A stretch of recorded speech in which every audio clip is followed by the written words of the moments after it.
rock and roll world lost a great drummer yesterday. I don't know if you heard, but Neil Peart of the progressive rock band Rush sadly passed away yesterday, which is horrible because when I was in high school, I completely adored the band Rush. They were like my heroes. Loved the band Rush, or as my girlfriend at the time called them, birth control. They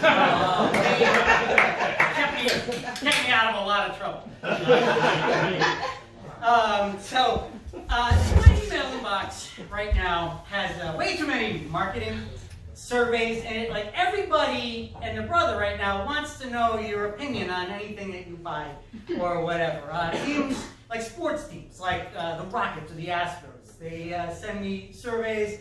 Yeah, sure. They're real happy to take my season ticket order. They're real happy to charge $10 for a beer. They will not listen to my trade advice for anything. I got surveys from AMC, the movie theater. You know, how was your movie experience? I fill those out, but for some reason they keep casting Ben Affleck in movies. and the other day, I got a real important survey in the mail. It's from the hospital. It took a real long time to fill that one out. When I turned it in after it turns out I have AIDS. Just kidding, you know, I don't get laid. I do still listen to Rush. You know, this year, this is the census year. It's a big survey, the census, really. The census counts everybody's, your population, your income, your occupation. And for the first time this year, we're going to be able to fill this thing out online. And I totally support this. You know, we've been underestimating the amount of Russian bots that live in the United States for so long. It's really time to redistrict to give them their, well, hey, that works. It's really time to redistrict and give them their voice in the political process. Oh, man. You know, maybe I won't fill it out. You know, all of these surveys, they're really just feeding what I call the big data machine. The big data machine. You know, there are algorithms and databases out there that know you better than you know yourself. You know, mark my words, there's going to come a time when you go to a psychiatrist and you don't even have to talk to him. You have to say anything. You just walk in, give him your name, and he just goes, here, have some Xanax. Oh, Fisher, we got your file right here. Here you go. All right, that's kind of how it works today, right? Yes. You know that Target got in trouble for predicting that a teen girl was pregnant, and they started sending her ads for cribs and baby food, and her father gets wind of this, and he starts complaining, oh, what the hell is my teenage girl, whatever, and it turns out she was pregnant, and he had to eat a lot of crow on that one. I'm starting to think that Target knows that I'm single. I keep getting ads for Jergens hand lotion.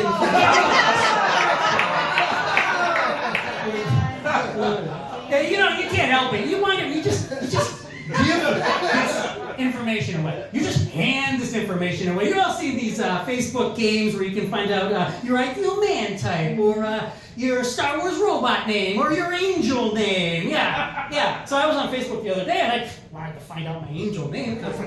Who doesn't, right? It was 3 easy questions. Step 1 was my mother's maiden name. Step 2 was my date of birth. Step 3 was my social security number.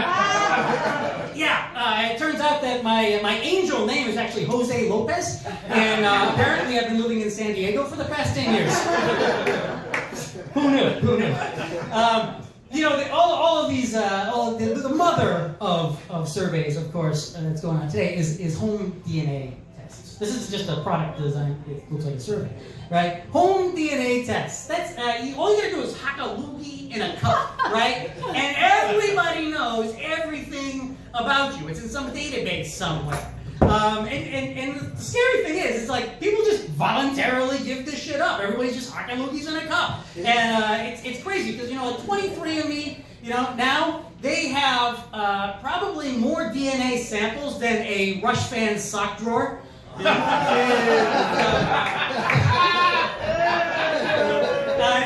I would say they're not after just us, right? They're also after our pets.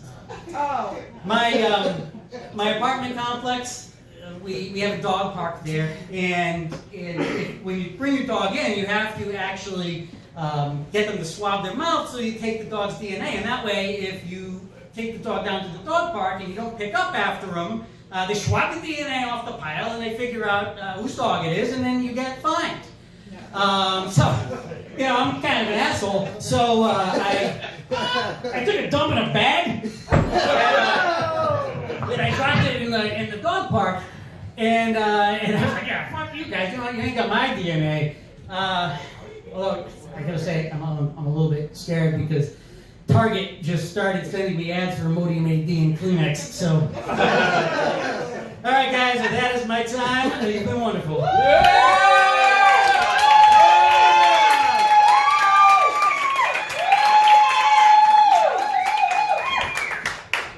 Amazing. All right, coming up next, hold on your seats, or hold on to something. Danny Guerrero!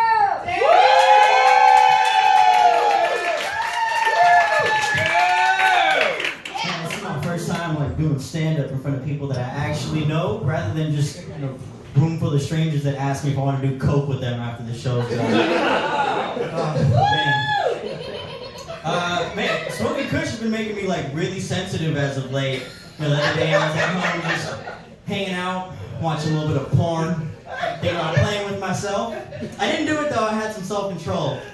And I heard a little mouse in distress, and I'm like, that sounds like it's stuck on a sticky mouse trap. I told my mom to stop buying those.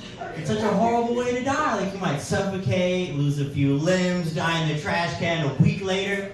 Sounds terrible. So I, as any good person would, I got up, paused my porn, picked up the little mouse, took him outside. I'm like, all right, well, I'll just take him out of its misery. I don't know why I didn't think about Googling how to loosen up the adhesive, but okay, I'll just take him out of its misery now. So I grabbed a shovel.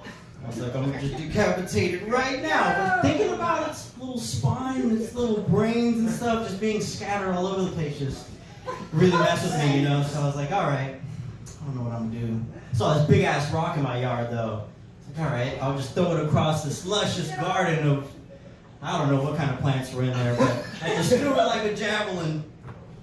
It landed, bounced a couple times, I ran over to check on the mouse, and it's still alive. So I'm like, man, poor little mouse probably thought its world was ending. It's like, all right, well, maybe I should get some water. Maybe that'll loosen up the adhesive a bit. So I just grabbed a bottle of water and I start pouring it all over the mouse. And I'm just waterboarding the whole time. So man, I don't know what I'm gonna do. We had a little heart-to-heart. I gave him a name and everything. So I was like, well, I live on a pretty busy street, though. So I just take him out in the middle of the street, just push him right in the middle. And I just hid in the cover of darkness the whole time. There's these little palm trees that haven't grown yet in the corner of my house. So I'm just hiding behind them the whole time, waiting for death to arrive. A few minutes pass by, and I finally see some lights. Yes! This is it. I didn't kill it. I don't have to deal with it. It's fine. So yeah, the car passes by, and I'm like, all right, I think he's dead now. I run over, check on the mouse, still there. So I just scooted over a little bit more. And then I'm waiting for a few more minutes, and I see another truck approach, and hits the corner. Looks like my neighbor's truck. Sure enough, it was him. It was my neighbor Miguel. And I see 7 people hop out of a Trailblazer. They're all just checking with the flashlight, just seeing what's going on. And I could just see them scraping off the mousetrap. I thought they would never find out, but they did, and ever since then I haven't been invited to Miguel's barbecue parties anymore. We're not friends anymore. Yeah. I actually stopped taking Uber. Probably gonna pick me up after I've had more vodka Sprites than I should. Take me on the scenic route all the way to Whataburger. Tell me what got you into Uber driving. I told you what my dreams are. You take me to the front of my house and not give me a kiss goodnight. I'd rather get a DUI than not get a kiss goodnight.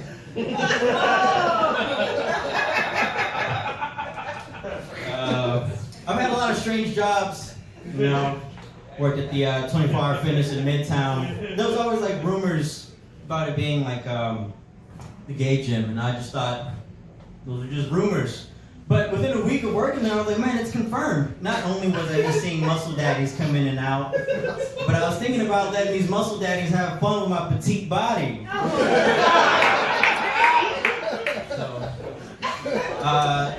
So you know, I never gave in though until one day. This older gentleman, you know, would come in, say like really nice things to me, give me compliments. Maybe I might have like a fucked up haircut, and he told me, "Man, it looks really nice," you know. And you know, one day we went out for lunch. He was a really nice guy who would, you know, give me advice and whatnot. And I thought we were homies. One night he gives me a call in the middle of the night, and all I hear is,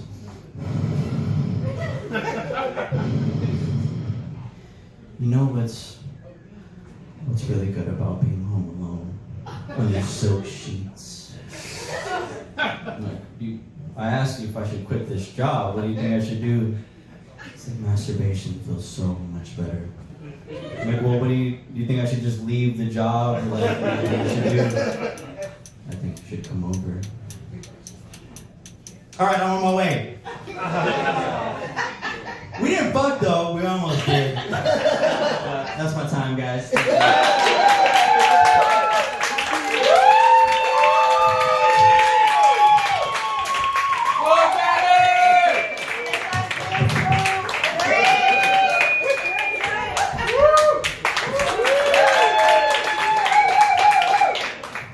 All right, the fun doesn't stop. Coming up next is Garrett Mayock.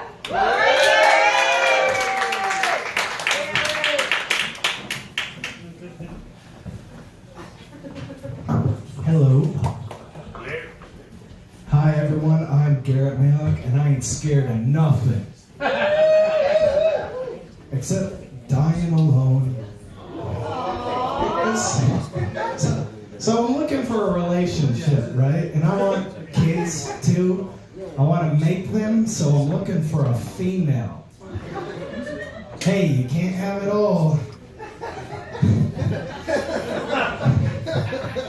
I'm looking now, I'm figuring out which traits I like and which I don't. So far, I've got a long list of red flags. Look, I don't regret dating any of my exes, but I'm also happy. You know what I mean? Like, it's fine. We're good. We can leave it at that. Ugh. And I'm not scared of not finding anyone either. But I do get scared of not being good enough. Mostly after orgasms. And I think that's a common time to feel fear for males.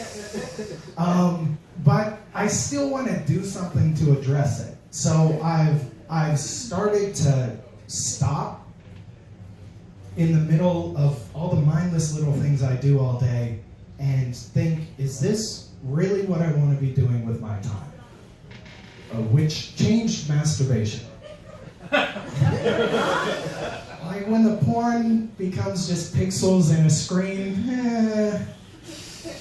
I was reading a study of 18 to 35-year-olds, my demographic, and 85% of us look at porn, including Danny.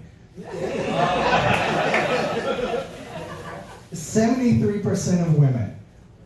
Like, we could just fuck, you know?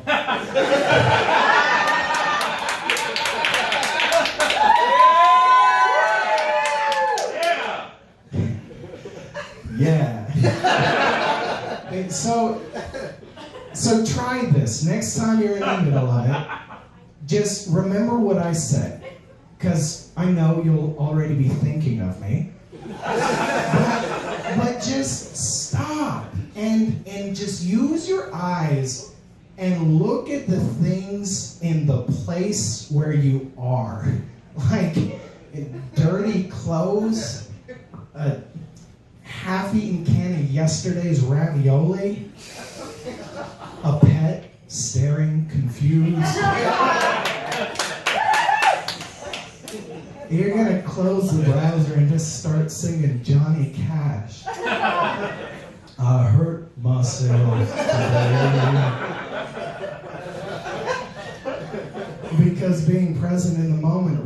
porn. Really being present in the moment ruins anything digital. Like, have you ever just watched people use their phones? Like, don't look at what they're looking at. Look at how they're looking at it. It's like old people at slot machines. Sad. You can tell they're just losing what little they have left. Oh yeah, hot person jackpot, hot person added me. Oh, bust, they post about politics.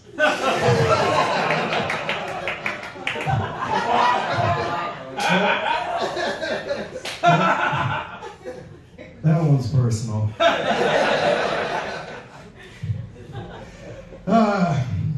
But I don't know. I mean, it's hard to use dating apps when you've set your phone down.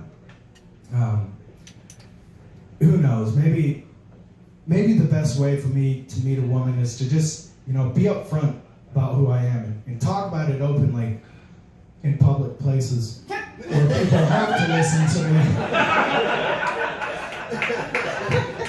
What's up, ladies? With you, I could be fearless. Thanks, everyone. That's my time.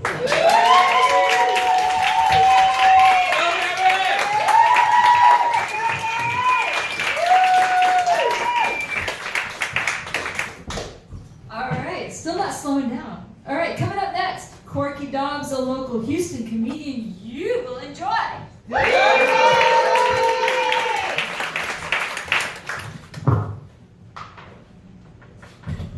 I've got some good news to share with you tonight. My dating situation has never been really very good. Our relationships are terrible. However, thanks to Ashton, our host, she said she's going to fix me up with her sister. And she's the only one problem. She said, my sister's a lesbian. I said, yeah. I said, her religion doesn't matter to me. So, anyways, the lesbian told me that she wants to have... the lesbian told me she wants to bring her wife with her for our date. Yeah, sure. Now, let's do the math. I got 0 dates, lesbian 100% improvement. The wife is there, 2 women, 200% improvement. Now, I'm going to tell you, if I scored with the lesbian, why, I'll tell you, sex between 2 people is great. Between 3 is fantastic. Ooh, You dirty dog. Oh, yes. Anyways, I do want to tell you this. The lesbian and I do have something in common. We're both crazy about women. So, I see there's some women in the audience, and I think you're going to agree with me that you want a man that's smart, intelligent, common sense, that you can be proud of when you're in public with him. Woohoo! Yeah. Okay. Are we on? I don't know. Yeah, you're on. Anyways, thank you. So I decided I want to improve my brain. I want to be one of these guys that can do well with women. I enrolled at one of the local universities. I'm taking a course in philosophy, how to think.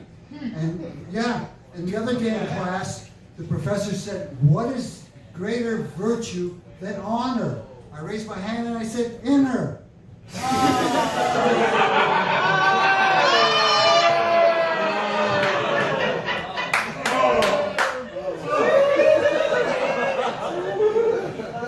Okay, so I'll tell you, this college thing has got me a little bit, I'm obviously, you can tell by my face, I'm on the heavy side of 21. So, anyways, I want to become inconspicuous in class because I don't quite know, what things are, how they're done in the college setting. But I go to class, I sit in the back of the room, and the professor comes in and I want to take a survey. He said, okay. He said, how many of you students have sex every day of the week? So most of the people raise their hand. I'm in the back and not quite. And then he said, how many of you have sex at least once a week? More students raise their hand. I'm back there, not quite. He said, how many of you have sex at least once a month? Everybody raises their hand, but not quite. He looks at me and he goes, how many of you have sex once a year? I go, over here, Professor. Yoo-hoo, over here. He said, wait a moment. He said, you only have sex once a year. Why are you so excited? I said, tonight's the night. I'm going to share this with you. Maybe you can help me. I don't know what I'm doing wrong. The other week, I walked back. I'm not talking about the dating situation. I'm walking back with a lovely young lady. We get to her place. She pulls out the key to open up the door. And I figured now's my chance. Things were going good. I reach around her waist, pull her in close. She pushes me away. And she says, you know, Corky, if I go to bed with you tonight and make love, tomorrow morning when I wake up, I'll hate myself. I said, that's okay. Sleep till the afternoon. I'm going to tell you a little bit about my background. I'm currently unemployed. I don't have a job. And, well, it's my fault. But let me tell you something. I did have an interview the other day. And I think it looks good. It looks promising. I might get the job. The boss asked me, he said, Dobbs, how much you want to get paid? I said, pay me what I'm worth. He said, yeah, but you got to have some money.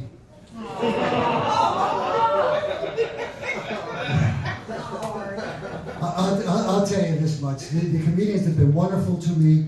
They've seen me. I've been doing stand-up for about 7 months. And I asked them, when I started way back in July 2nd till now, how am I doing? And they said, you know, Corky, when you first started, you were nervous and jerky. Now you're not so nervous.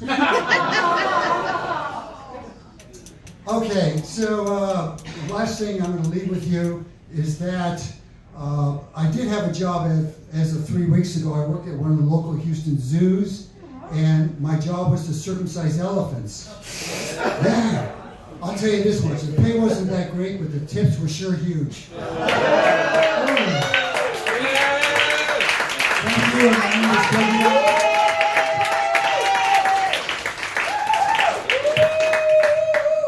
Or one of these days I'll get this right.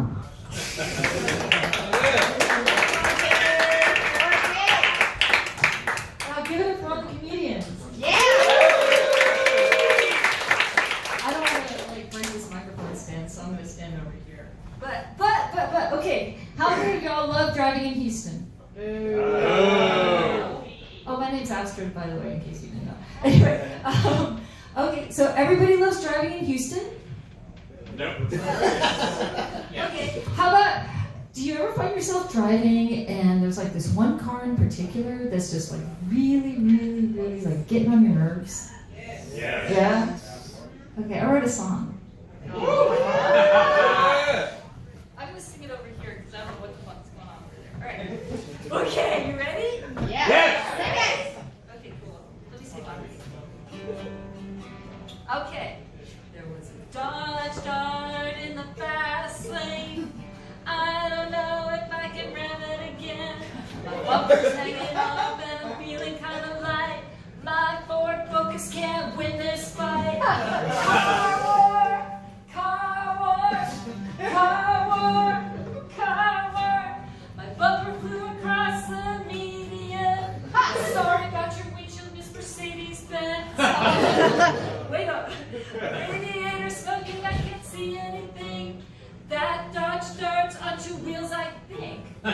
Car war, car war, car war, car war. I'm gonna drift across to 610 Barbecue, Houston, fire.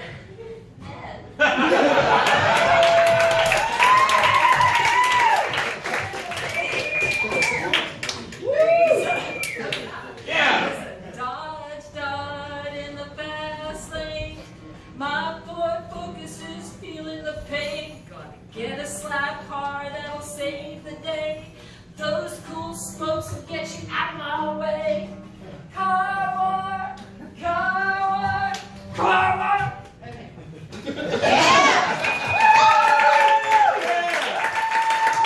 That was my first song. Anyway, there was like I had a whole bunch of